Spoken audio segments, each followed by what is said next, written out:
Saya mulai untuk kuliah hari ini. Mohon maaf,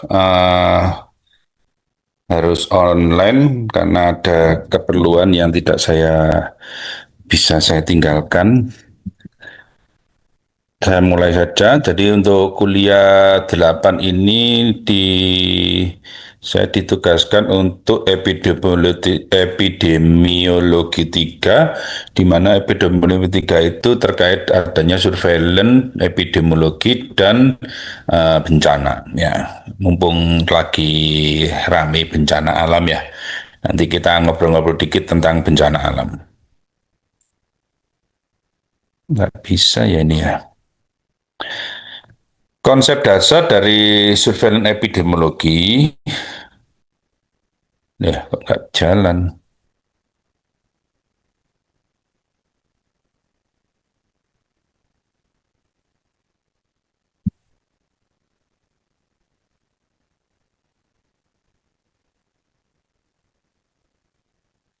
Surveillance epidemiologi adalah kegiatan analisis secara sistematis dan terus-menerus terhadap penyakit atau masalah-masalah kesehatan dan kondisi yang mempengaruhi terjadinya peningkatan dan penularan penyakit atau masalah-masalah kesehatan tersebut, agar dapat melakukan tindakan penanggulangan secara efektif dan efisien melalui proses pengumpulan data, pengolahan, dan penyebaran informasi epidemiologi kepada penyelenggara program kesehatan. Jadi ada 3 clue ya di sini ya. Jadi clue-nya adalah analisa sistematis dan terus-menerus, ini yang pertama ya. Kemudian eh, penanggulangan ya, jadi digunakan untuk penanggulangan, dan yang ketiga adalah penyebaran informasi ya. Jadi surveillance epidemiologi itu selalu seperti itu. Jadi kalau ada kamu melakukan analisa, melakukan penelitian, kamu melakukan kajian ya, tidak kamu sebar ya, itu tidak termasuk dalam surveillance epidemiologi. Dan apabila itu melakukan penelitian, kamu tidak melakukan upaya-upaya untuk pencegahan masalah kesehatan itu ya di kemudian hari, atau mengurangi resiko lah, mengurangi dampak resiko lah, itu juga tidak disebut sebagai surveillance epidemiologi. Ya, jadi kalau nanti di definisi di buku-buku yang lain macam-macam ya, tidak ada masalah ya. Yang penting poinnya adalah 3 itu.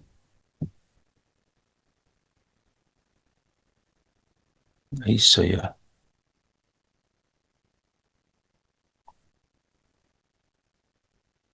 Oke, kemudian pengertian surveillance epidemiologi, serangkaian kegiatan yang dimulai dari pengumpulan, pengolahan, penyajian, analisa data penyakit atau masalah kesehatan, dan penyebarluasan informasi kepada pihak lain yang membutuhkan secara terus-menerus dan tepat waktu untuk kepentingan pengambilan keputusan.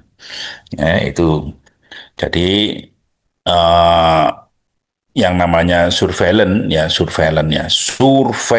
Nah, kalau yang di bawah ini ada surveinya, ya, kegiatan surveinya. Kalau ini adalah definisi tindakannya, yang ini adalah definisi dari kegiatannya. Kalau survei epidemiologi, serangkaian kegiatan yang dimulai dari pengumpulan, pengolahan, penyajian, analisa data, dan lain sebagainya untuk kepentingan menjawab permasalahan suatu penyakit atau masalah kesehatan. Ya, oke, saya lanjutkan lagi. Kemudian ada surveillance terpadu penyakit, adalah pelaksanaan surveillance epidemiologi penyakit menular atau tidak menular dengan metode pelaksanaan surveillance epidemiologi rutin terpadu beberapa penyakit yang bersumber data dari puskesmas, rumah sakit, laboratorium, dinas kesehatan kabupaten dan kota. Jadi ini terpadu itu ya, mengambil datanya dari semua lini yang mempunyai data-data kesehatan. Ya, mulai dari puskesmas, klinik swasta, ya, klinik pemerintah, rumah sakit pemerintah, ya itu semua diambil datanya, ya datanya sekarang ini Indonesia sedang membangun apa itu, membangun data ya apa itu namanya, eh, membangun data yang terpadu ya. Jadi mulai di semua, terutama yang rumah sakit, klinik, FKTP, puskesmas yang melayani BPJS. Nah itu semua harus menggunakan yang namanya ERM ya, ERM, elektronik rekam medis ya. Elektronik rekam medis kalau di rumah sakit namanya Hafiz, di puskesmas namanya apa, puskesmas apa lain lah. Ya, itu semua data itu dikumpulkan menjadi satu ya, sehingga tidak tercerai-berai dalam berbagai macam database ya. Database-nya tidak tercerai-berai.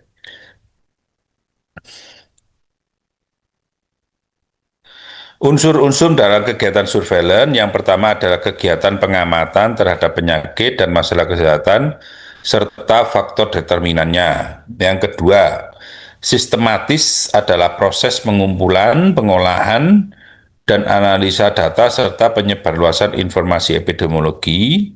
Yang ketiga, terus-menerus ya menunjukkan kegiatan surveillance dilakukan setiap saat sehingga informasi epidemiologi tersedia secara terus-menerus ya. Jadi kalau di puskesmas, di rumah sakit, ya, di klinik FKTP, di laboratorium itu semua ada laporan harian, ada laporan mingguan, dan ada laporan bulanan dan itu dilaporkan secara terus-menerus ke jenjang yang lebih atas. Jadi misalkan puskesmas atau FKTP ya melaporkannya ke Dinas Kesehatan Kabupaten atau Kota. Kemudian kabupaten kota melaporkan ke provinsi, provinsi ke nasional. Nah, seperti itu. Konsep dasar surveillance epidemiologi. Yang pertama adalah identifikasi kasus dan masalah kesehatan serta informasi terkait lainnya. Kedua adalah perekaman, ya. Perekaman ini pencatatan itu ya. Kemudian pelaporan dan pengolahan data. Yang ketiga, analisis dan interpretasi data. Yang keempat, studi epidemiologi. Yang kelima, penyebaran informasi kepada unit yang membutuhkan. Yang keenam, membuat rekomendasi dan alternatif tindak lanjut. Yang ketujuh adalah umpan balik. Ya, ini adalah konsep dasarnya. Jadi seluruh kegiatan surveillance epidemiologi meliputi 7 kegiatan ini. Tujuan dan manfaat surveillance epidemiologi, tujuannya adalah mendapat informasi epidemiologi tentang masalah kesehatan yang meliputi gambaran masalah kesehatan menurut waktu, menurut tempat, menurut orang, untuk diketahuinya determinannya apa saja, ya faktor resikonya apa saja, ya penyebab langsung terjadi masalah kesehatan tersebut. Untuk manfaat umumnya adalah untuk perencanaan ya, perencanaan. Jadi kita mau merencanakan kegiatan penanggulangan, merencanakan kegiatan pencegahan. Nah, itu berdasarkan surveillance epidemiologi ini ya. Kemudian untuk implementasinya, ketiga adalah evaluasi kegiatan kesehatan masyarakat ya. Jadi setiap kegiatan boleh harus dievaluasi ya, capaiannya berapa, ditentukan dulu indikatornya berapa, targetnya berapa, nah capaiannya berapa, nah itu dievaluasi ya.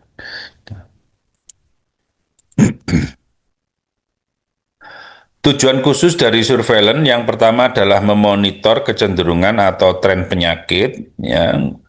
Jadi ini penting ya, kalau kalian nanti punya praktek pribadi di rumah misalkan atau di tempat praktek umum lah atau FKTP ya, memonitor kecenderungan penyakit ini sangat penting ya, karena untuk mengetahui kita belanja obatnya ya. Kalau misalkan musim-musim penghujan, musim seperti ini ya musimnya orang batuk pilek ya, orang batuk pilek, Bapilnas, ISPA ya. Ya, kita stok obatnya yang banyak untuk batuk pilek aja ya, yang lebih diperbanyak maksudnya ya, diperbanyak untuk kasus-kasus seperti itu ya. Untuk obat yang lain ya cukup stok aman aja ya. Ya itu itu bagus untuk pengelolaan sumber daya yang kita punya ya. Kemudian yang kedua, mendeteksi perubahan mendadak insidensi penyakit atau untuk mendeteksi dini adanya outbreak atau wabah ya. Yang ketiga, memantau kesehatan populasi, menaksir besarnya beban penyakit disease burden pada populasi. Yang keempat, menentukan kebutuhan kesehatan prioritas dengan membantu perencanaan, implementasi, monitoring, dan evaluasi program kesehatan. Yang kelima, mengevaluasi cakupan dan efektivitas program kesehatan. Yang keenam, mengidentifikasi kebutuhan riset. Tujuan khususnya. Nah, ini ada jenis-jenis penyelenggaraan surveillance epidemiologi ya. Yang di atas ini judulnya ini berdasarkannya ya, metode berdasarkan metode pelaksanaan, berdasarkan aktivitas pengumpulan data, berdasarkan pola pelaksanaannya, berdasarkan kualitas pemeriksaannya.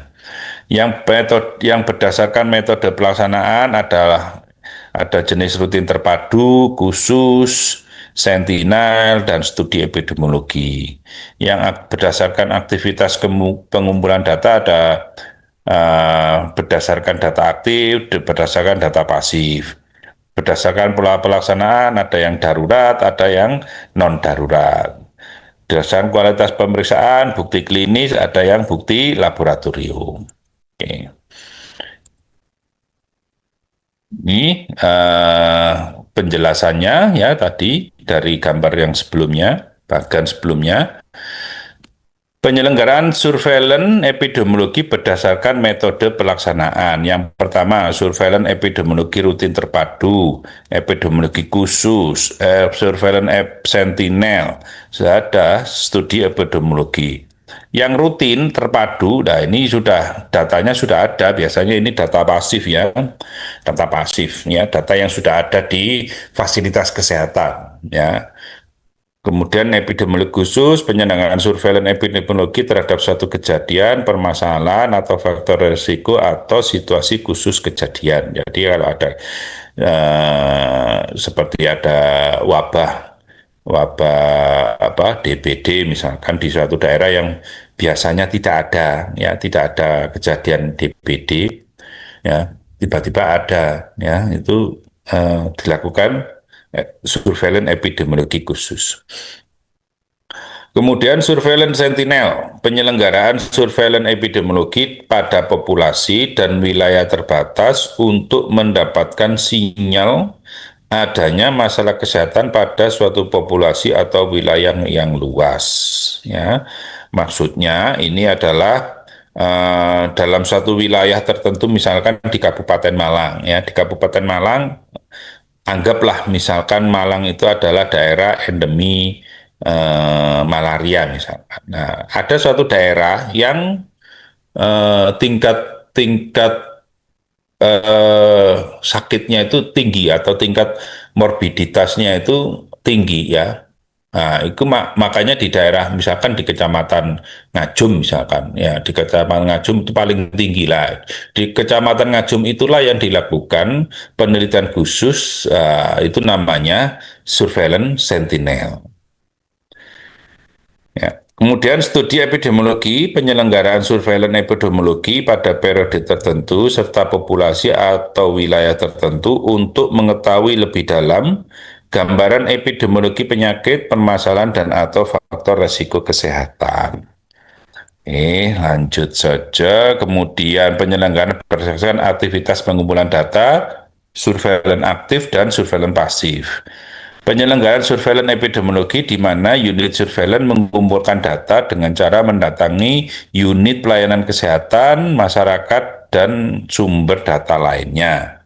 Kalau yang pasif, ya, nah ini mengumpulkan data dengan cara menerima data tersebut dari unit, ya, jadi tidak mendatangi, ya sudah ada, tinggal tinggal ngunduh aja, tinggal download aja. Ya, itu surveillance pasif.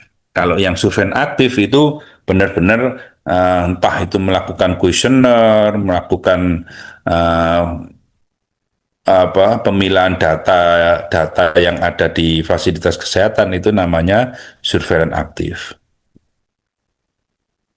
Kemudian berdasarkan pola pelaksanaan, pola kedaruratan, kegiatan surveillance yang mengacu pada ketentuan yang berlaku untuk penanggulangan KLB atau wabah dan bencana, ya.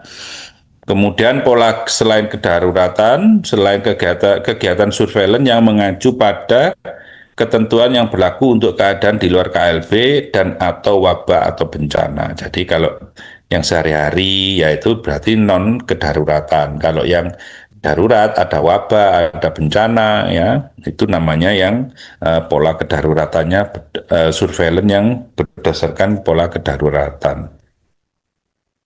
Kemudian penyelenggaraan berdasarkan kualitas pemeriksaan, ya, berdasarkan bukti klinis atau bukti laboratoriumnya jelas, ya. Kalau bukti klinis orang orang meskipun DBD misalkan, ya, DBD dengan kalau klinis orangnya sudah tidak panas, stabil, meskipun trombositnya masih di bawah normal, ya sudah bisa dinyatakan sembuh. Ya, itu berdasarkan bukti klinis. Ya, kalau berdasarkan bukti laboratorium, orang itu baru benar-benar dinyatakan sembuh apabila bukti laboratoriumnya sudah dalam kondisi normal. Ya, itu bedanya. Jadi sama-sama dinyatakan, oh pasien dengan DB misalkan, dengan DB eritrositnya cuma 40.000 misalkan, trombositnya cuma 40.000, ya. Kemudian terjadi setelah beberapa hari dirawat, sudah mulai normal, sudah naik trombositnya, ya, sudah naik trombositnya, mulai sudah hampir 100.000 misalkan, ya. Nah, secara klinis orangnya juga sudah tidak mengeluh sakit, tidak panas, tidak pusing, tidak mual, tidak muntah, ya. Itu bukti klinisnya dianggap sudah sembuh. Nah, itu penelitian epidemiologi yang berdasarkan bukti klinis. Kalau yang bukti laboratorium, selama bukti labnya trombositnya belum normal, itu masih dinyatakan sebagai orang sakit lah. Itu gampangannya seperti itu, ya. Kemudian ruang lingkup surveillance epidemiologi, yang pertama surveillance epidemiologi penyakit menular, yang kedua penyakit tidak menular, yang ketiga surveillance epidemiologi kesehatan lingkungan dan perilaku, yang keempat surveillance epidemiologi masalah kesehatan, yang kelima adalah surveillance epidemiologi kesehatan matra. Untuk surveillance epidemiologi penyakit menular, ya, merupakan analisa terus-menerus dan sistematis terhadap penyakit menular dan faktor risikonya untuk mendukung upaya pemberantasan penyakit menular tersebut. Ya, contoh ini semua adalah penyakit-penyakit menular yang dilakukan surveillance epidemiologinya. Ya, bisa dibaca sendiri nanti. Kemudian surveillance epidemiologi penyakit tidak menular merupakan analisis terus-menerus dan sistematis terhadap penyakit tidak menular dan faktor resikonya untuk mendukung upaya pemberantasan penyakit tidak menular, ya. Penyakit tidak menularnya yaitu semua, ya, hipertensi, stroke, DM, neoplasma atau keganasan, penyakit PPO, PPOK, gangguan mental, ya, masalah kesehatan akibat kerja, akibat kecelakaan, dan lain sebagainya. Oke. Kemudian surveillance epidemiologi kesehatan lingkungan dan perilaku merupakan analisis terus-menerus dan sistematis terhadap penyakit dan faktor risiko untuk mendukung program penyehatan lingkungan, ya. Contohnya SAB ini, ya, sarana air bersih, pemukiman dan lingkungan perumahan, limbah industri, limbah rumah sakit dan kegiatan lainnya, ya. Kegiatan lainnya itu termasuk kegiatan-kegiatan yang insidental, ya, misalkan Kayak kemarin itu ada demo ya, demo itu bikin sampah. Nah, atau kegiatan Car Free Day ya, Car Free Day itu setelah ada Car Free Day, sampah-sampah pengunjung jadi menumpuk. Ada kegiatan konser musik ya dan lain sebagainya itu adalah eh, kegiatan yang surveillance epidemiologi kesehatan lingkungan dan perilaku. Kemudian faktor penyakit K3, rumah sakit dan sarana pelayanan kesehatan lainnya termasuk infeksi nosokomial ya INOS. Kemudian surveillance epidemiologi masalah kesehatan, ya ini untuk mendukung program-program kesehatan tertentu ya, contohnya SKPG, Sistem Kewaspadaan Pangan dan Gizi, ya gizi mikro ya, kekurangan yodium, gizi lebih ya, KIA, termasuk kesehatan reproduksi, usia lanjut, lansia, ya penyalahgunaan nafsa, penggunaan kesediaan farmasi, ya kualitas makanan dan bahan tambahan makanan, ya. Sekarang ada apa itu makan gratis itu apa? MBG.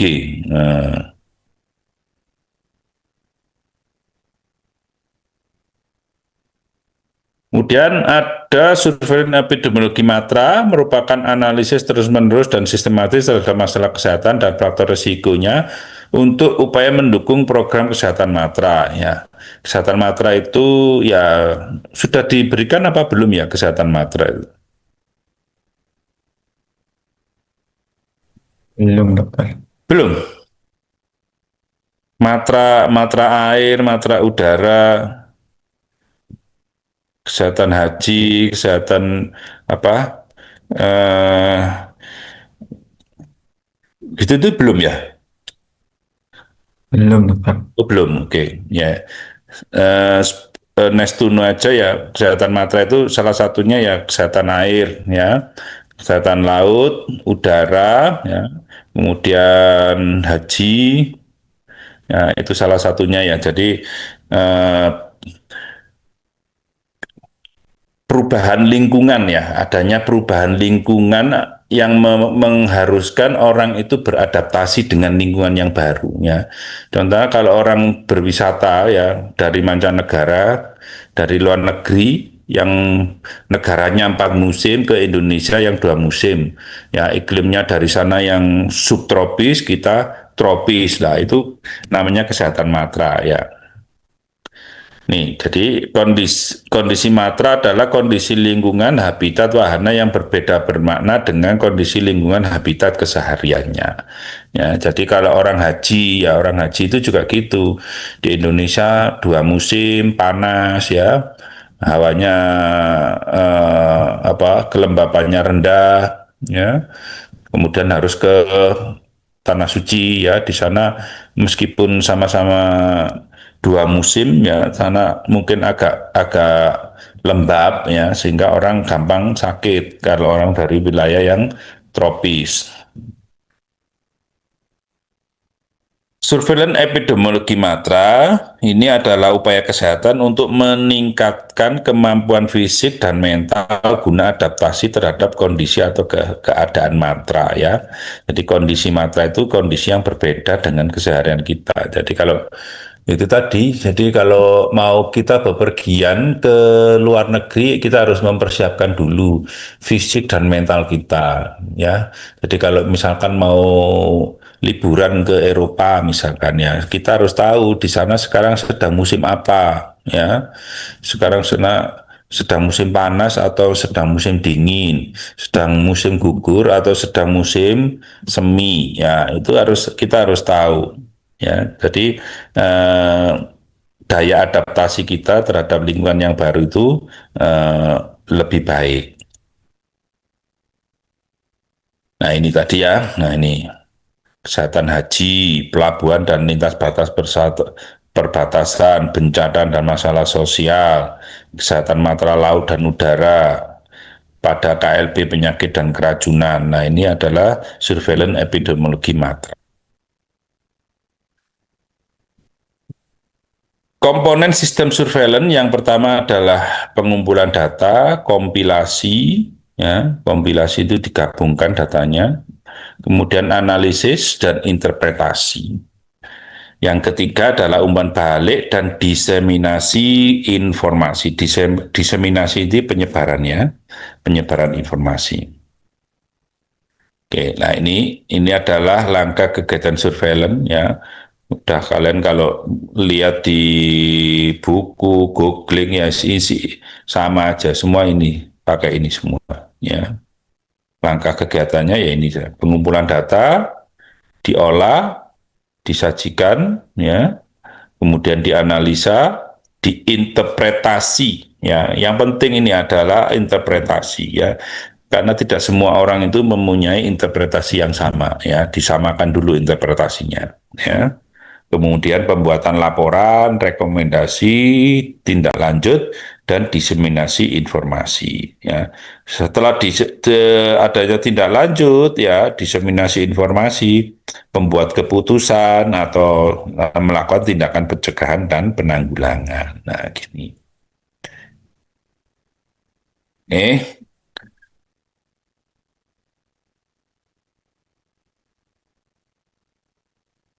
Yang pertama, pengumpulan data dilakukan secara pasif maupun aktif menggunakan data rutin ya yang telah dicatat atau dilaporkan dalam sistem pencatatan atau pelaporan yang sedang berjalan. Data yang dikumpulkan disesuaikan dengan tujuan dari sistem surveillance ya. Jadi dari awal sejak pengumpulan data itu harus sudah ditentukan ya tujuan dari surveillance itu sendiri. Ya, jadi di awal itu kita harus punya visi misi dan tujuan yang jelas. Ya, ini adalah tujuan pengumpulan data. Ya, harus menentukan kelompok, golongan, populasi etnisnya, umurnya, seksnya, gongsa, pekerjaan, dan lain sebagainya. Kemudian menentukan jenis agent dan karakteristiknya. Yang ketiga, menentukan reservoir infeksinya. Yang keempat, memastikan penyebab transmisi. Yang kelima, mencatat kejadian penyakitnya. Oke. Sumber data adalah data kesakitan atau data angka morbiditas, ya. Kemudian data kematian, angka mortalitas, data demografi yang dapat diperoleh dari unit statistik kependudukan masyarakat ya. Di setiap kabupaten ada badan statistiknya ya. Jadi kalau mau ke sana di badan statistik itu ada data semua yang mencakup seluruh wilayah tersebut. Jadi data misalkan Badan Pusat Statistik Kabupaten Malang ya di situ kalau cari data semuanya. Ya. Kemudian yang keempat, data geografi yang dapat diperoleh dari unit meteorologi dan geofisika. Kemudian data laboratorium yang dapat diperoleh dari unit pelayanan kesehatan dan masyarakat. Sumber data lanjutannya, yang keenam ada data kondisi lingkungan, yang ketujuh laporan wabah, kedelapan laporan penyelidikan wabah, kemudian yang kesembilan laporan hasil penyelidikan kasus perorangan, yang ke-10 studi epidemiologi dan hasil penelitian lain ya. Jadi misalkan kalian membuat penelitian atau surveillance epidemiologi, kemudian surveillance itu jadi surveillance itu ada batas waktunya ya 1 tahun, 2 tahun ya. Setelah 1 tahun surveillance-nya itu ya sudah dinyatakan selesai, hasilnya misalkan apapun hasilnya itu bisa dipakai atau diteruskan oleh surveillance epidemiologi selanjutnya.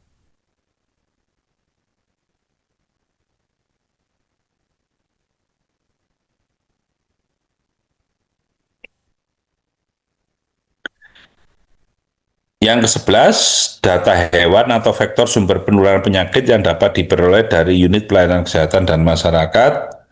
Yang ke-12, laporan kondisi pangan. Yang ke-13, data dan informasi penting lainnya.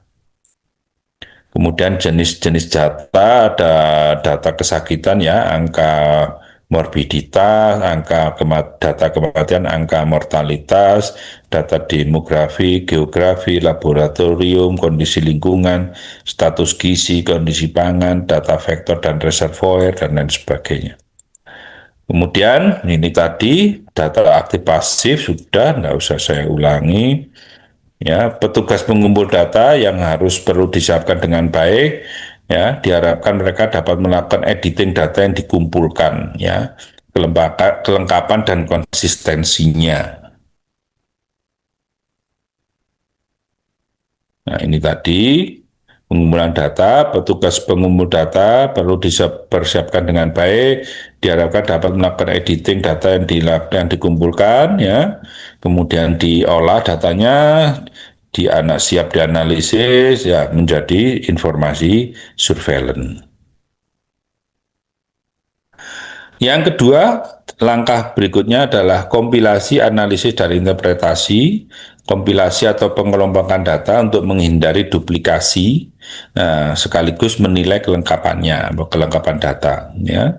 Jadi kalau misalkan kita menyebar data atau menyebar kuesioner, harus benar-benar data itu terisi dengan lengkap. Ya, karena kalau ada data yang tidak lengkap, berarti itu dianggap data yang gagal atau cacat. Ya.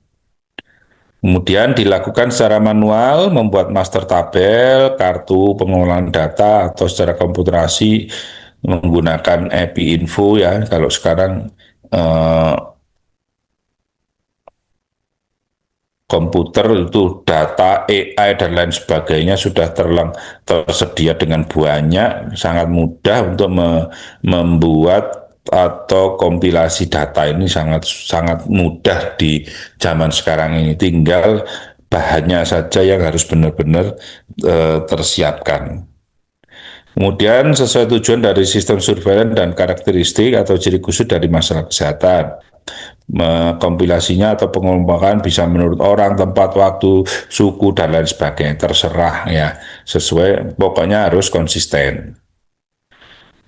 Kemudian analisis dan interpretasi itu ada yang univariat dan bivariat. Kalau univariat kan namanya uni itu satu, ya. Univariat menghitung proporsi atau menggunakan statistik deskriptif, misalkan min, modus, simpangan deviasi, dan lain sebagainya. Sedangkan bivariat itu dengan cara membuat tabel, ya, grafik, peta menurut sebaran waktunya, ya. Jadi kalau analisa ini sebaiknya tidak dilakukan personal, ya, tapi dilakukan oleh tim. Ya, kemudian ada umpan balik dan diseminasi data. Hasil analisa dan interpretasi disajikan sebagai informasi epidemiologi. Kemudian diseminasi informasi diberikan kepada satu pengelola program penanggulangan, ya, jadi diberikan kepada misalkan ke pemegang program. Pemegang program ini bisa kepala dinas kesehatan atau kepala dinas menunjuk seseorang yang berwenang di situ, atau misalkan bupati atau wali kota menunjuk seseorang yang berwenang di situ, ya. Pemberi sumber data disebut pemberi data disebut sebagai umpan balik, ya. Informasi harus berisi masalah dan alternatif pemecahannya. Jika tidak ditemukan masalah, harus berisi alternatif untuk meningkatkan kinerja sistem yang sudah ada atau sedang berjalan. Ya, sebagai atasan, ya, misalkan kepala dinas, ya, yang menerima laporan. Nah, ini data surveillance epidemiologi ini digunakan untuk perencanaan, tindakan, dan evaluasi program. Yang keempat, lintas program, ya, untuk perencanaan, tindakan, evaluasi program. Kemudian untuk yang lintas sektor, upaya peningkatan kesehatan masyarakat, adanya dukungan politis dan dukungan dana dari institusi terkait, ya. Jadi masalah kesehatan di Indonesia itu tidak hanya tanggung jawab dari kita sendiri selaku orang-orang medis ya, tetapi juga menjadi tanggung jawab eh, bersama ya. Jadi tidak melulu sebagai tanggung jawab kita ya, dinas kesehatan atau menteri kesehatan tidak. Umpan balik bisa melalui buletin, newsletter, kunjungan atau surat untuk corrective action-nya. Kemudian ada tahapan evaluasi. Menurut Perhimpunan Ahli Kesehatan Masyarakat Amerika Serikat, evaluasi adalah suatu proses untuk menentukan nilai atau jumlah keberhasilan dan usaha pencapaian suatu tujuan yang telah ditetapkan.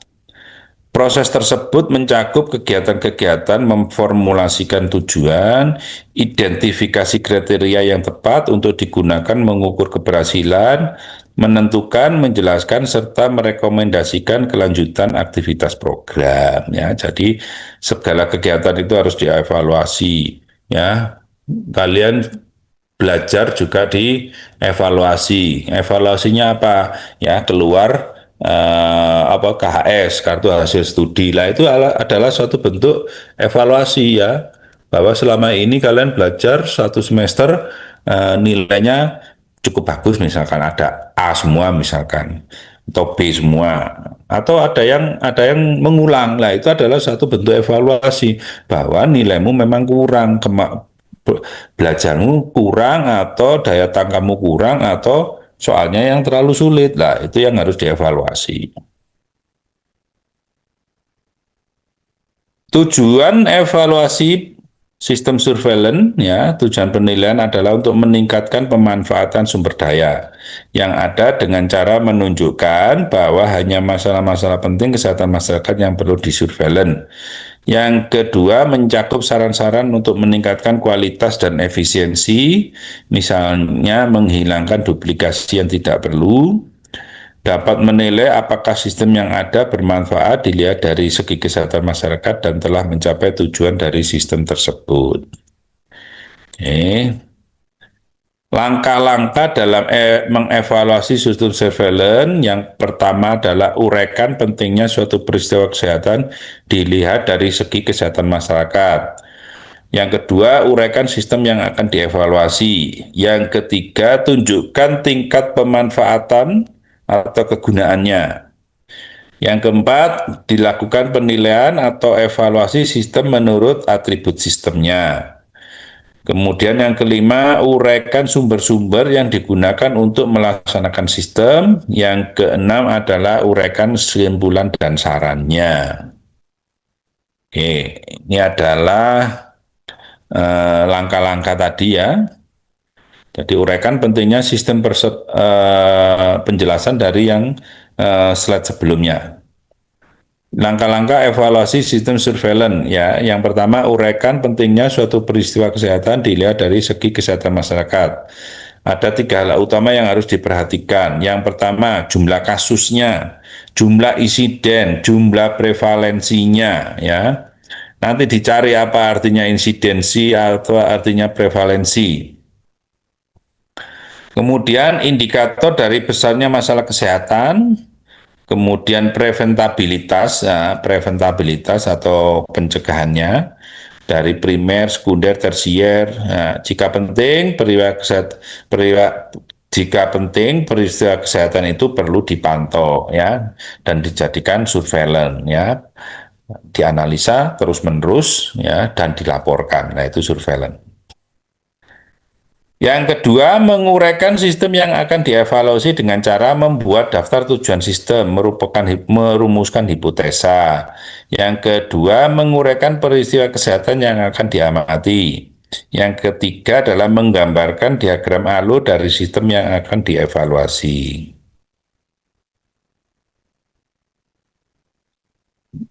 Yang ketiga, ya, yang ke satu, dua, ya. Yang ketiga adalah menunjukkan tingkat kemanfaatan dengan menguraikan tindakan yang telah diambil berdasarkan informasi dari sistem surveillance. uraikan siapa saja yang telah memanfaatkan data untuk mengambil keputusan dan mengambil tindakan keputusan. Yang keenam, lakukan penilaian atau evaluasi sistem menurut atribut sistem, ya. Populasi mana yang diamati, kapan periodenya, informasi apa yang dikumpulkan, dan lain sebagainya. Nanti kalian baca sendiri ini. Ya. Yang kelima adalah menguraikan resource yang digunakan untuk melaksanakan sistem. Yang keenam, membuat kesimpulan dan saran. Oke, oke, ini sudah tadi. Nah, ini adalah atribut sistem surveillance, ya. Ada tujuh, ya. Ada tujuh atribut. Yang pertama adalah kesederhanaan atau simplicity. Kemudian yang kedua ada flexibility atau fleksibilitas. Kemudian akseptabilitas atau acceptability, sensitivitas atau sensitivity, nilai prediktif positif atau NVP, ya. Kalau di Indonesia kan singkatannya NPP, kalau di bahasa Inggrisnya PVP, ya. Kemudian kerepresentatifan atau representativeness, ketepatan waktu atau timeliness, ya. Penjelasannya apa aja? Nah, ini kesederhanaan atau simplicity. Kesederhanaan dari satu sistem surveillance mencakup kesederhanaan dalam hal struktur dan kemudahan pengoperasian, ya. Jadi semakin sederhana semakin gampang dianalisa, ya. Sistem surveillance dirancang sesederhana mungkin, namun masih dapat mencapai tujuan yang diinginkan, ya. Gak usah ruwet-ruwet, ya, kalau bikin penelitian. Ukuran-ukuran indikator yang dipertimbangkan untuk menilai kesederhanaan, jumlah dan jenis informasi untuk menegakkan diagnosa, jumlah dan jenis sumber pelaporan, cara mengirim data, jumlah institusi yang terlibat, kebutuhan akan pelatihan staf, jenis dan kedalaman analisa, jumlah dan jenis pemakan informasi, dan lain sebagainya. Ini ukuran-ukuran indikator yang dipertimbangkan untuk menilai kesederhanaan. Kemudian fleksibilitas. Suatu sistem surveillance yang fleksibel dapat menyesuaikan diri atau beradaptasi dengan perubahan informasi yang dibutuhkan atau situasi pelaksanaan tanpa disertai peningkatan yang berarti akan kebutuhan biaya, tenaga, dan waktu. Jadi fleksibel. Oh, misalkan di data di lapangan ternyata ada perubahan data, ya sudah. Nah, ini bisa fleksibel. Kita pakai yang metode yang terbaru, ya, tanpa harus nambah orang, harus nambah biaya, lah itu namanya fleksibilitas.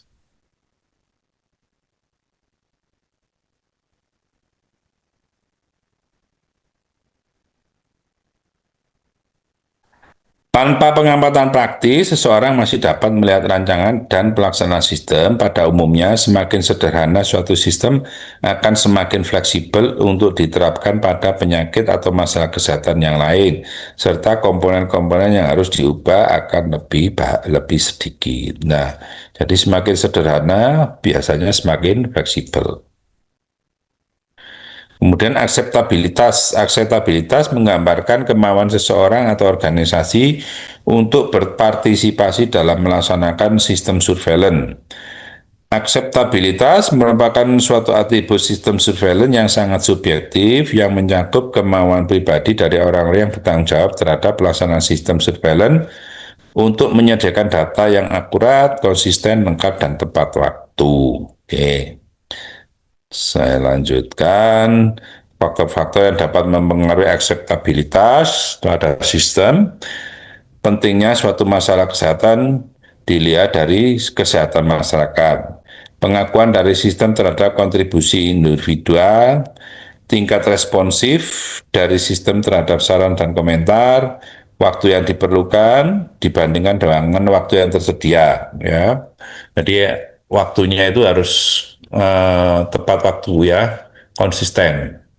Kalau 1 bulan ya 1 bulan, 3 bulan 3 bulan, 1 tahun ya 1 tahun. Oke,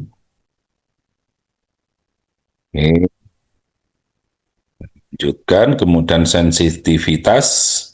Ya, sensitivitas adalah kemampuan sistem surveillance untuk menemukan true positif ya orang-orang yang benar-benar sakit pada kelompok yang dinyatakan sakit ya pada kondisi yang dilakukan surveillance atau sensitivity ya. Jadi A ini contohnya A banding A plus C ya. A plus C ini ya komunitasnya ya orang-orang yang sakit itu satu semua itu mana yang dari satu populasi ya mana yang benar-benar sakit ya. Ini populasi sakit ya. Nah, A ini adalah yang benar-benar sakit ya. Oke, lanjut. Nilai prediktif positif ya. Nilai prediktif positif adalah proporsi dari populasi yang diidentifikasi sebagai kasus oleh suatu sistem surveillance dan kenyataannya memang kasus ya. Jadi kalau memang ini benar-benar kasus ya dinyatakan kasus, kalau bukan kasus ya bukan kasus gitu loh maksudnya. NPP sangat penting karena NPP yang rendah berarti kasus yang telah dilacak sebenarnya bukan merupakan kasus. Nah, ya jadi NPP semakin rendah nilainya, berarti ini sebenarnya bukan kasus, gak penting gitu loh ya. Atau kalau rendah berarti telah terjadi kesalahan dalam mengidentifikasi KLB. Nah, ketiga bisa juga kalau rendah NPP-nya berarti mengarah pada intervensi yang seharusnya tidak perlu dilakukan. Jadi ada kemungkinan NPP-nya rendah, ada kemungkinan ini ada manipulatif. Yang keempat bisa juga NPP yang rendah berarti mengarah pada biaya pelacakan yang sebenarnya tidak perlu. Ya, kemudian laporan positif palsu akan menyebabkan dilakukan intervensi yang seharusnya tidak perlu dilakukan. Ya, jadi oh, bikin surveillance epidemiologi ya kasus DBD ya. Ternyata NPP-nya rendah. Nah, sehingga karena rendah sebenarnya kasusnya itu nggak terlalu banyak ya, atau mungkin bukan kasus ya, bukan wabah, tapi karena sudah terlanjur di NPP-nya rendah, dianggap wabah, terjadi penanggulangan yang seharusnya tidak perlu, buang-buang energi dan biaya.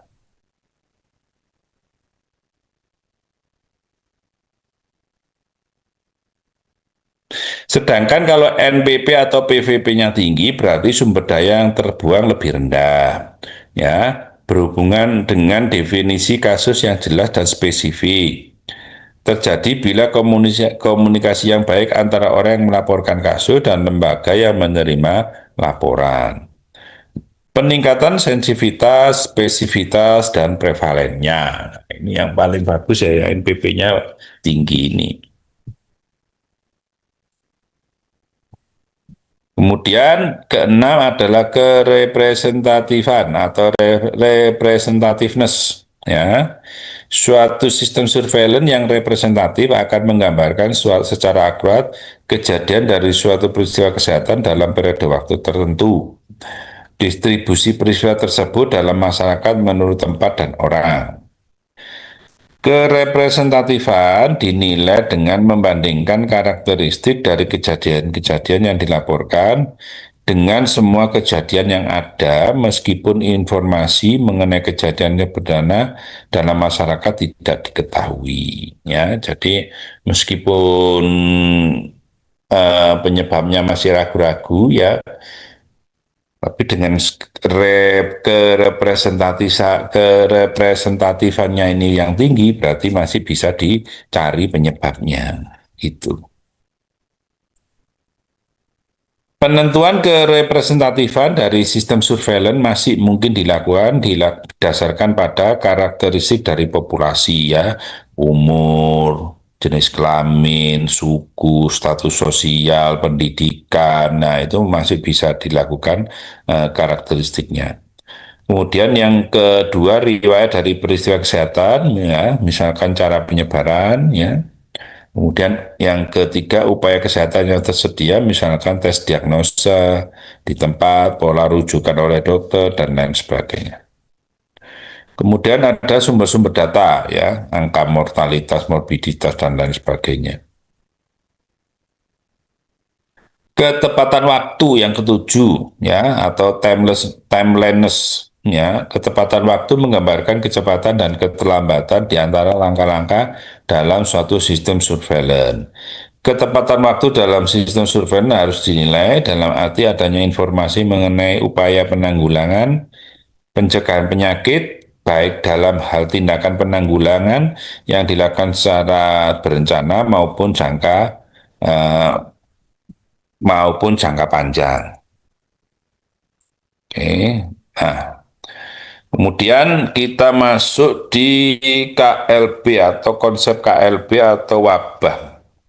Ya, jadi kalau melihat kondisi geografis Indonesia itu, ya, Indonesia itu adalah supermarketnya bencana, ya.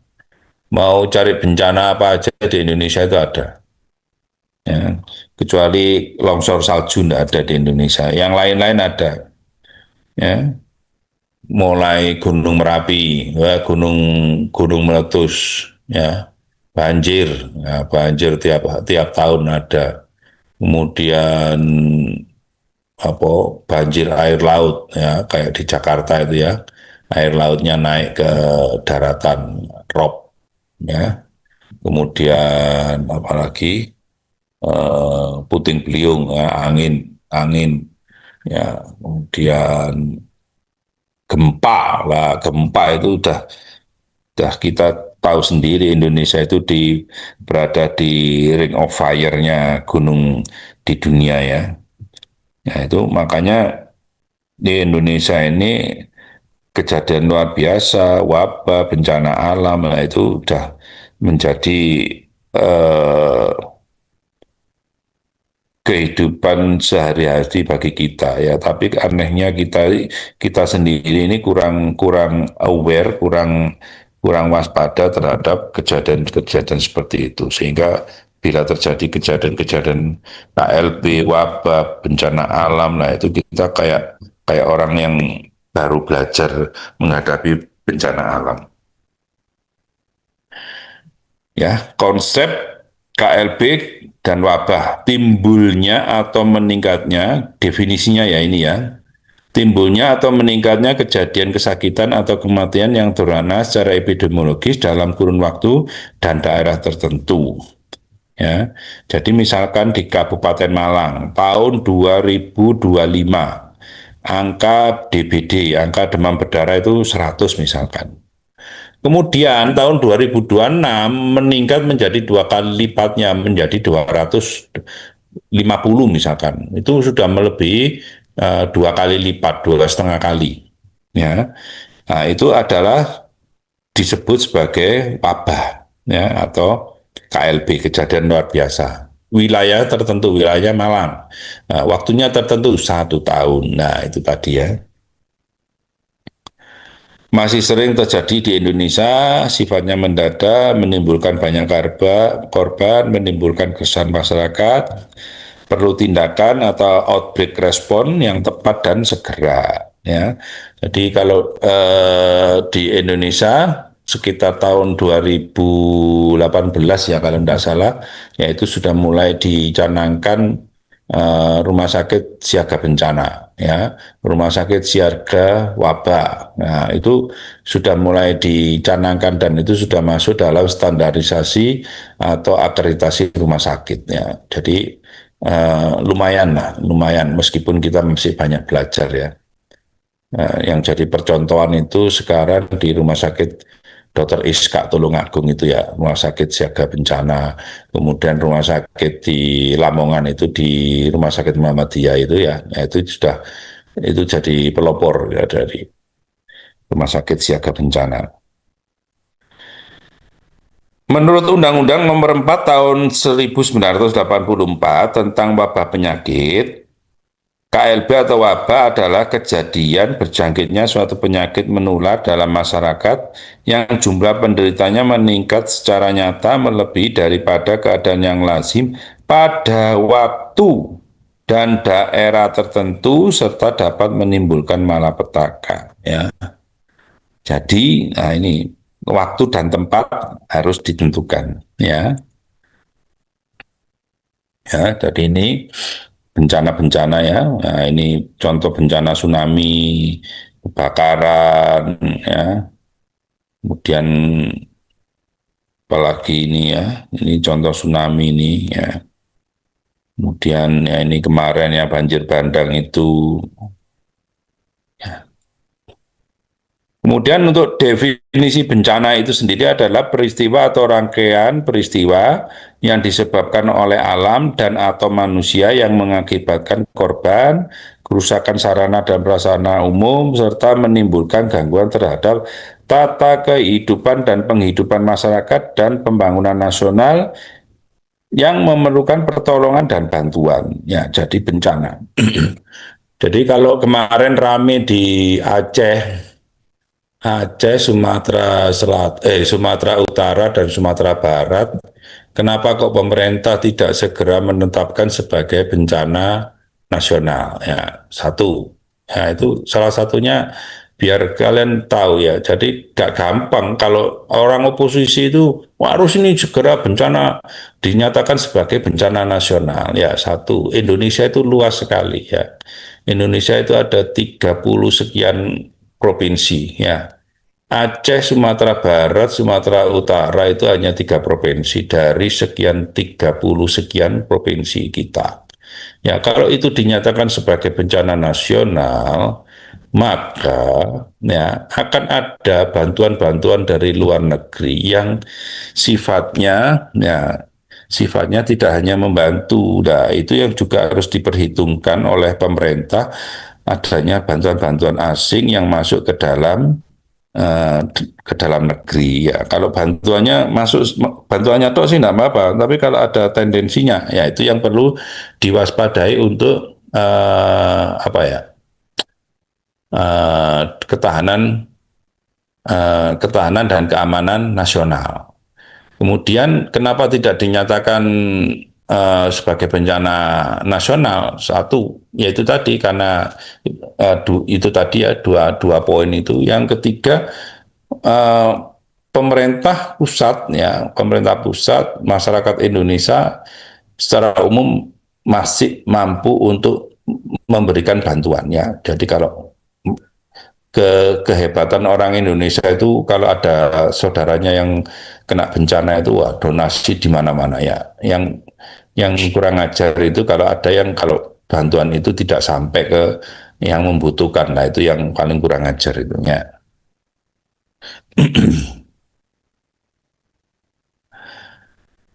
Suatu kejadian penyakit atau keracunan dapat dikatakan KLB apabila memenuhi kriteria sebagai berikut. Nah ini ya, ada kriteria-kriteria penyakit itu disebut sebagai KLB atau wabah. Ya, apabila satu timbulnya suatu penyakit menular yang sebelumnya tidak ada atau tidak dikenal ya.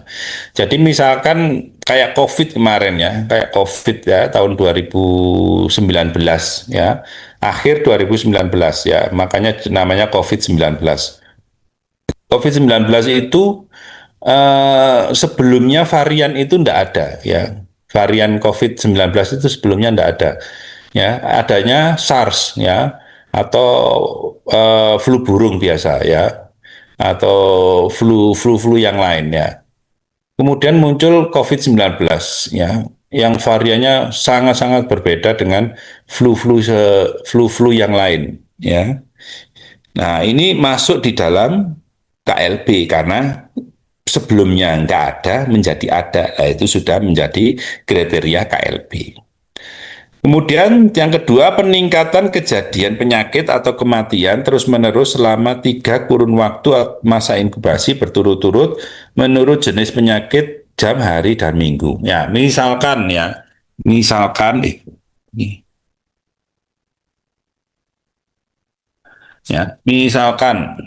Waktu masa inkubasi dari demam berdarah itu adalah 10 hari. Ya. Dalam kurun waktu 3 kali masa inkubasi, ya 3 kali masa inkubasi berapa? Berarti di situ. Berarti 10 kali 3 dalam waktu kurun 30 hari terjadi kematian atau peningkatan orang yang sakit, lah itu disebut sebagai KLB. Ya. Kemudian yang ketiga, peningkatan kejadian atau kematian 2 kali atau lebih dibandingkan dengan periode sebelumnya. Ya, jadi itu tadi, misalkan KLB sudah dinyatakan sebelumnya nggak ada menjadi ada.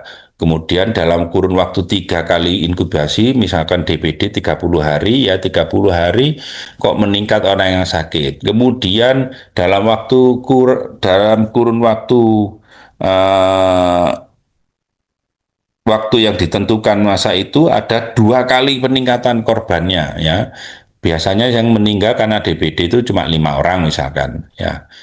Sekarang menjadi 10 orang, lah itu sudah menjadi KLB namanya. Yang keempat, jumlah penderita baru dalam 1 bulan menunjukkan kenaikan 2 kali lipat atau lebih bila dibandingkan dengan angka rata-rata per bulan dalam tahun sebelumnya. Nah itu tadi, ya, dalam 1 bulan naik 2 kali lipat. Kemudian angka rata-rata per bulan selama 1 tahun menunjukkan kenaikan 2 kali lipat atau lebih dibanding dengan angka rata-rata per bulan dari tahun sebelumnya. Kemudian CFR, ya, CFR itu case fatality rate, ya, keparahan ya, angka keparahan dari suatu penyakit, ya. Case fatality rate dari suatu penyakit dalam suatu kurun waktu tertentu menunjukkan kenaikan 50% atau lebih dibandingkan dengan CFR dari periode sebelumnya, ya. Jadi nanti ngitung CFR, ya, itu eh, jumlah penderita dibagi waktu, ya. Waktunya misalkan penderitanya waktunya 3 bulan, nah, 3 bulan itu cuma ada orang 3 yang sakit misalkan. Nah, kemudian dalam kurun waktu yang sama, dalam waktu yang 1 tahun berikutnya, ya 2026, selama 3 bulan loh, kok yang sakit jadi 10 orang, nah itu CFR-nya meningkat berarti. Beberapa penyakit khusus kolera, ya, beberapa penyakit khusus, ya, contohnya kolera, DHF atau dengue hemorrhage fever atau DSE, dengue shock syndrome, ya. Setiap peningkatan kasus pada periode sebelumnya, ya, terdapat satu atau lebih penderita atau baru di mana pada periode 4 minggu sebelumnya daerah tersebut dinyatakan bebas dari penyakit yang bersangkutan, ya. Jadi kalau untuk kolera dan DHF ini kriterianya ada ini, ya, ada tambahan. Kemudian beberapa penyakit yang dialami oleh lebih dari satu penderita, ya, contohnya adalah keracunan makanan, ya, ya, contohnya MBG misalkan keracunan saat sekolahan, nah itu masuk dalam KLB, ya. Kemudian petani misalkan petani waktu musim tanam atau musim musim mupuk, ya, nyemprot bareng-bareng di sawah sekian orang, ya, nah nyemprot, keracunan pestisidanya, ya itu masuk dalam KLB. Ini adalah jenis penyakit tertentu yang menimbulkan wabah, ya, ya, kolera, pes, demam kuning, demam bolak-balik, tifus, bercak wabah, DBD, campak, polio, difteri, pertusis, rabies, malaria, influenza, hepatitis, meningitis, ensabilitis, antrak, dan lain sebagainya. Oke, jenis-jenis laporan KLB, ya, laporan kewaspadaan, ya, KDRS, ke laporan kewaspadaan rumah sakit, kemudian ada laporan KLB wabah W1, kemudian ada laporan penanggulangan KLB, ada laporan mingguan wabah W2, ada laporan bulanan KLB. Nah, ini jenis laporannya. Laporan kewaspadaan, ya, TW1. adalah laporan adanya penderita atau tersangka penderita penyakit menular berpotensi wabah ya. Dilaporkan dalam waktu 24 jam. Isi laporannya waktu dan tempat kejadian, nama, umur, jenis kelamin, penderitanya hidup atau mati ya, jumlah seluruh penderita yang hidup maupun yang mati ya. Itu kewaspadaan ya. Jadi contohnya misalkan ada pasien difteri misalkan, oh ini kasusnya benar-benar difteri ini ya. Kalau ada difteri ya kemungkinan ada penyebaran. Dicatat ini, meskipun yang penderita cuma satu atau dua orang ya, waktu dan tempatnya, jenis kelamin, umur dan lain sebagainya. Nah, hidup atau mati, lah itu harus dilaporkan. Kemudian ada laporan mingguan atau W2. Laporan mingguan dari puskesmas ke Dinas Kesehatan Kabupaten atau Kota melaporkan terkait dengan penyakit potensial wabah per desa di wilayah kerja puskesmasnya. Jadi di wilayah kerja puskesmas itu berbeda-beda ya karakteristiknya ya. Jadi masing-masing desa itu punya potensial untuk terjadinya wabah. Nah ini dilaporkan dalam W2 ini. Mencatat kelengkapan, keteraturan, dan ketepatan, ya, ada PWS, pemantauan wilayah setempat di puskesmas dan di dinas kota kabupaten. Oke. Kemudian laporan bulanan setelah dilakukan peng-KLB-an ya, bukan semata-mata rekap laporan W1. Ya, jadi kalau sudah ada daerah dinyatakan oh di situ ada KLB, oh di situ ada wabah ya. Nah, ini dilakukan setelah 1 bulan, apapun kondisinya. Jadi, misalkan Kecamatan Ngajum, oh ini dinyatakan sebagai daerah wabah wabah difteri misalkan. Nah, setelah 1 bulan, nah ini ada laporan bulanan KLB ini. Jumlah yang sakit berapa, jenis KLB-nya yang mana, penderita, pergolongan umurnya, ya, kematiannya berapa, ya. Kemudian penduduk yang beresiko berapa, dilaporkan dari dilaporkan ke puskesmas, diteruskan ke dinas kabupaten provinsi, kemudian diteruskan ke nasional. Kemudian metode penyelidikan KLB, ya, ini ada beberapa tingkatan atau pola penyelidikan KLB sangat bervariasi. Variasi tersebut adalah rancangan penelitian. Ya, ini dapat merupakan suatu penelitian prospektif ataupun retrospektif. Ya, tahu sendiri kalau prospektif ya, jadi kita mengikutinya dari titik 0, 1, 2, 3. Ya. Kalau retrospektif dimulai dari 0, kemudian -1, -2, -3 ya ke belakang. Ya. Materinya, ya, penyelidikan itu bisa tergantung materinya.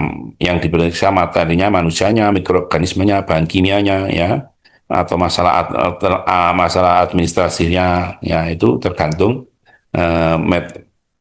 menjadi pembeda metode penyelidikan KLB. Ya. Kemudian yang ketiga adalah sasaran pemantauannya, berbagai kelompok menurut sifat dan tempatnya. Ya, jadi bisa diteliti KLB-nya itu di pasien-pasiennya itu di mana, di rumah sakit, di klinik, atau di lapangan. Ya, contohnya kalau terjadi bencana. Kemudian konsep dan teknik yang menyangkut penyelidikan KLB adalah pengetahuan penyakit ya. Jadi harus orang-orang yang menyelidiki KLB ini harus orang yang paham terkait apa itu history of disease dari masing-masing penyakit ya. Kemudian pola epidemiologinya, analisa pengambilan keputusan, keterampilan komunikasi dan pola pikir yang baik. Ya, kemudian penyelidikan KLB mempunyai tujuan utama untuk mencegah semakin meluasnya. Jadi yang pertama itu adalah mencegah biar tidak tambah luas. Yang kedua adalah mencegah terulangnya di kemudian hari. Ya, jadi ada penyelidikan KLB itu ada dua fungsi, ada fungsi penanggulangan dan fungsi pencegahan atau pengendalian ini. Oke. Untuk mencapai tujuan utama penyelidikan KLB, maka harus perlu diketahui diagnosa kasus yang terjadi, ya.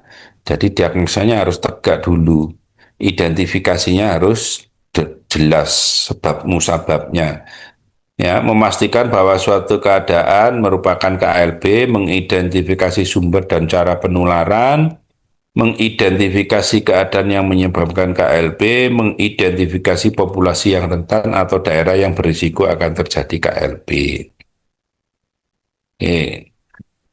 Ini beberapa ahli ya merumuskan metodologi atau langkah-langkah yang harus dilalui pada penyelidikan KLB. Melakukan persiapan, menetapkan apakah kejadian tersebut suatu KLB atau bukan, memastikan diagnosis etiologinya, mengidentifikasi dan menghitung kasus atau paparan, mendeskripsikan kasus berdasarkan orang dan waktu, membuat cara penanggulangan sementara, ya, mengidentifikasi sumber dan cara penyebaran, meningkatkan keadaan penyebab KLB, merencanakan penelitian lain yang sistematis, menetapkan saran cara pencegahan dan penanggulangan, menetapkan sistem penemuan kasus baru, melaporkan hasil. Ya, ini yang paling uh, utama. Oke. Okay.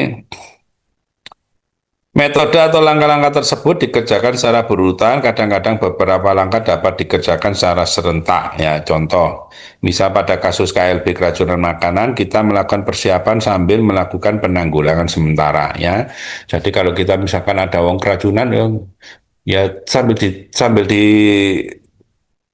di apa? Di, ditanggulangi orangnya. Masa yang keracunan dibiarkan keracunan sampai mati baru diteliti? Ya, enggak. Ya, jadi sambil ditangani keracunannya, diobati ya, direhidrasi dan lain sebagainya sambil dilakukan penyelidikan KLB.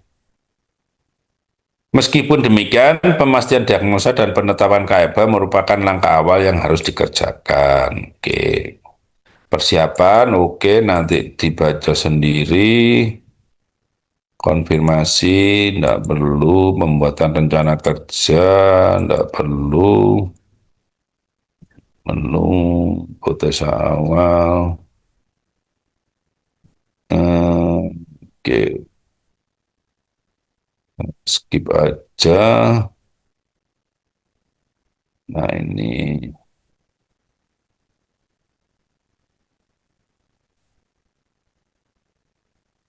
ya nanti tolong dibaca dulu ya terkait langkah-langkah penyelidikan KLB itu ya, mulai dari 1 sampai 5 itu tadi yang saya skip ya.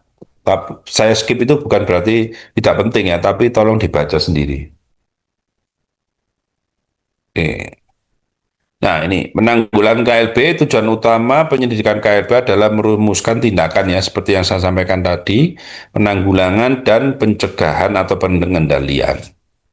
Ya, tindakan penanggulangan KLB didasari atas diketahuinya etiologinya atau penyebabnya, sumbernya dan cara penularannya. Oke. Nah, ini contohnya beberapa cara dalam penanggulangan KLB. Menghilangkan sumber penularan ya, contohnya menjauhkan sumber penularan dari orang, membunuh bakteri pada sumber penularan, melakukan isolasi atau pengobatan pada orang yang diduga sebagai sumber penularan. Kemudian memutus rantai penularan, sterilisasi sumber pencemaran, mengendalikan vektor, meningkatkan higien personal, ya, merubah respon yang merubah respon orang terhadap penyakit ya, melakukan imunisasi dan melakukan pengobatan. Ya, kemudian adalah pengendalian, tindakan pengendalian KLB meliputi pencegahan terjadinya KLB di populasi, tempat, dan waktu yang berisiko. Untuk pengendalian KLB, selain diketahui etiologi, sumber, dan cara penularan penyakit, masih diperlukan informasi lain, yaitu keadaan penyebab KLB, kecenderungan jangka panjangnya, ya, daerah yang berisiko, ya, kemudian populasi yang juga berisiko, ya.